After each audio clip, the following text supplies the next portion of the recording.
جنگ بدر سے شروع ہو کر پھر غزوہ احد ہے، پھر احزاب ہے، اس طریقے سے اور جنگیں ہیں، فتح مکہ ہے سن 8 میں۔ 6 برس کا یہ 6th phase and final phase of the revolution of محمد صلی اللہ علیہ وسلم، ان مراحل سے گزر کر جاء الحق وزہق الباطل ان الباطل کان زہوقا، جزیرہ نماء عرب پر اللہ کا دین غالب ہو گیا۔ اچھی طرح سمجھ لیجئے یہ ہے اسوہ محمدی صلی اللہ علیہ وسلم۔ یقیناً مسواک کرنا یہ بھی سنت ہے رسول کی۔ جو شخص مسواک کرتا ہے بجائے برش کے، یہ سمجھتے ہوئے کہ حضور کی سنت یہ ہے، یقیناً اسے اجر و ثواب ملے گا۔ جو شخص مسجد سے نکلتے ہوئے بایاں پاؤں پہلے آگے رکھے اور مسجد میں داخل ہوتے ہوئے دایاں پاؤں پہلے داخل کرے، یقیناً سنت رسول سمجھتے ہوئے اسے بھی بہت اجر و ثواب ملے گا۔ جو شخص داڑھی رکھتا ہے سنت رسول سمجھ کر، یقیناً بہت بڑے اجر و ثواب کا مستحق ہے۔ لیکن جان لیجئے اسوہ کہتے ہیں نمونے کو، نمونہ کامل نمونے کو کہتے ہیں۔ پوری شخصیت، پورا وجود، پورا کارنامہ حیات، حضور صلی اللہ علیہ وسلم کی توانائیاں کس کام میں لگی؟ آپ کے شب و روز کس فکر میں گزرتے تھے؟ آپ کی جد و جہد کس رخ پر تھی؟ آپ کس کام کے لیے یہ دن رات جو محنت کر رہے تھے کس مقصد کے لیے تھا؟ یہ ہے اصل شے کہ بحیثیت کل جب آپ رکھیں گے سیرت محمدی کو، اگر آپ صلی اللہ علیہ وسلم کوئی ایک گوشہ لیں گے، کوئی ایک پہلو لیں گے، وہ بھی مبارک ہے، لیکن یہ ہے کہ بحیثیت کل ان ٹوٹیلٹی حضور صلی اللہ علیہ وسلم کا اسوہ کیا ہے؟ دین کی اقامت کی جد و جہد، اس میں ہر ممکن محنت، مشقت، ایثار، قربانی، جہاں تک کہ وہ الفاظ بھی مجھے یاد آئے، سن 10 نبوی، ہجری نہیں نبوی، ابو طالب کے پاس آخری سفارت آئی ہے قریش کی۔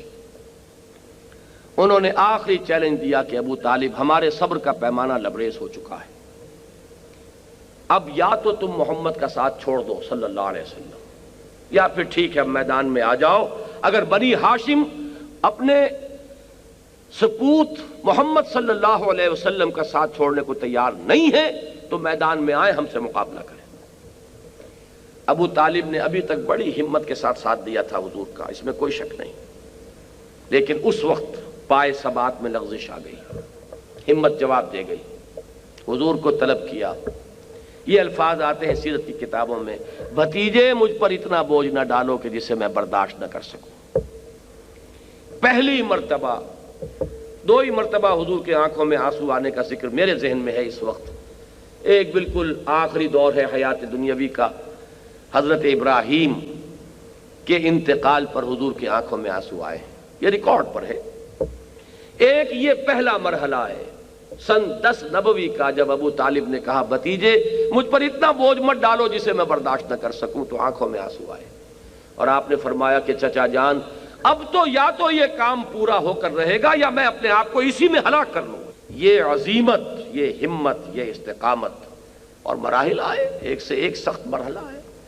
اب آپ سوچئے کہ ہم ان کو تو بائی پاس کر رہے ہوں، ہماری زندگی میں یہ مقصد ہی نہ ہو، ہمارے پیش نظر اپنی زندگی میں اس جد و جہد کا کوئی مقام ہی نہیں ہے، لیکن ہم ان چھوٹی چھوٹی سنتوں پر عمل کر کے اپنے آپ کو مستحق سمجھ بیٹھے ہوں 100 شہیدوں کے ثواب کا، تو اس سے بڑی کوئی سیلف ڈسیپشن، اس سے بڑا خود فریبی کا کوئی معاملہ اور نہیں۔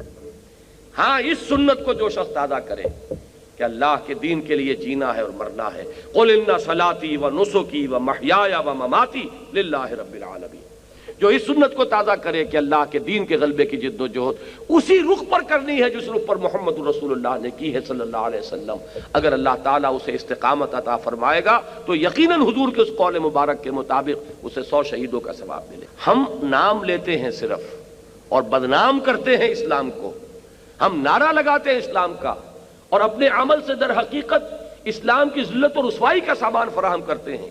کاش کہ وہ جذبہ ابھر آئے کہ پہلے ہمیں اپنی انفرادی زندگیوں میں اسلام کو نافذ کرنا ہے، صرف قول سے اسلام کی دعوت نہیں دینی، اپنے عمل سے اسلام کی دعوت دینی ہے، اور پھر مل جل کر ایک طاقت بننا ہے، قوت بننا ہے۔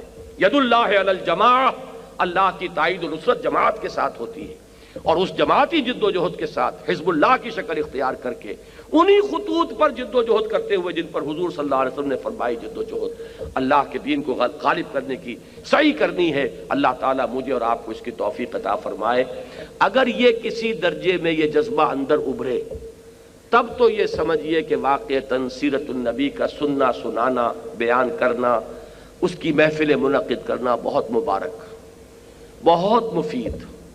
لیکن اگر یہ جذبہ نہیں ابھرتا اور نشستند و گفتند و برخاستند، اور جیسا کہ عام طور پر ہوتا ہے ہماری بدقسمتی کہ حضور کی زلفوں کا ذکر کر لیا جائے اور حضور کے حسن ظاہری ہی کے تذکرے ہو جائیں، حضور کی کملی ہی کی قصد جو ہے وہ قصیدے اس کے لیے کہے جائیں، تو پھر کوئی نتیجہ اس کا نہیں ہے، کوئی اس کا حاصل نہیں ہے، اس سے کوئی عملی تبدیلی ہمارے اندر نہیں آئے گی جب تک کہ حضور کی اس پوری جو جد و جہد ہے اس دنیاوی زندگی کے اندر اس کو اپنے سامنے نمونے اور اسوے کے طور پر رکھ کر اسی جد و جہد میں خود اپنے آپ کو مبتلا کرنے کا عزم مصمم موجود نہ ہو.